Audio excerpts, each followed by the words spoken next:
अरे दीदी, आप यूं अचानक?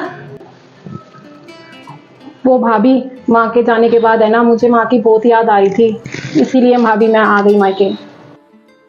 कितने दिन के लिए आई हो? बस 3-4 दिन के लिए आई हूँ भाभी। अब आ ही गई हो तो आ जाओ।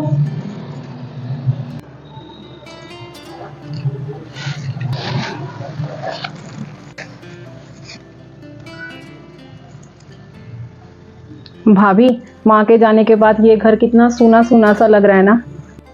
बिल्कुल भी नहीं, मुझे तो अब और आराम लगने लग गया है। बल्कि मेरा जो मन करता है वो मैं पहनती हूँ, जो मेरा मन करता है वो मैं खाती हूँ।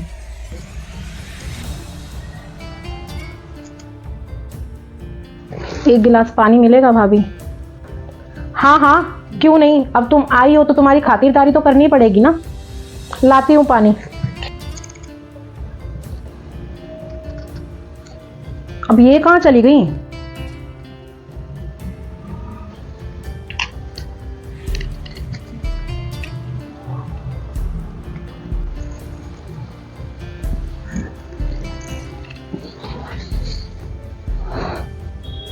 दीदी, अब आप यहाँ माँ के रूम में क्या कर रही हो?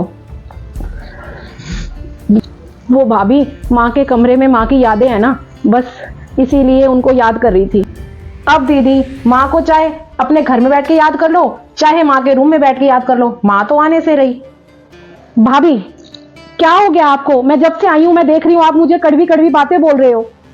दीदी, मायका ना उन्हीं नंदों का छूटता है जिनके खुद के कर्म खराब होते हैं। आपको याद ना हो तो याद दिला दूं। वो मम्मी जी, भाभी आपको तमीज नहीं है? आप नॉक करके नहीं आ सकते? मम्मी जी, मेरी ना मम्मी की तबीयत ठीक नहीं है, तो मैं थोड़ी देर के लिए चली जाऊँ मम्मी के पास। कहीं जाने की जरूरत नहीं है, मैं तो कोई काम वाम करने वाली नहीं हूँ, और मम्मी से तो आप उम्मीद रखना ही मत। मम्मी के बस की नहीं है काम करना।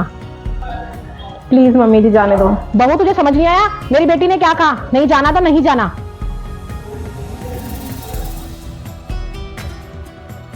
दीदी, आपको अपनी माँ के जाने के बाद कितना दुख हो रहा है। उस दिन मेरी माँ की इतनी तबीयत खराब थी, आपने मुझे मेरी माँ से मिलने तक नहीं जाने दिया।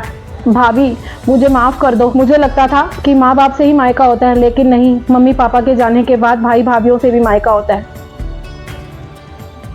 दीदी, आप जितने दिन यहाँ रहना चाहो ना, आप रह सकते हो। ये आप ही का घर है। मैं बस आपको रियलाइज करवाना चाहती थी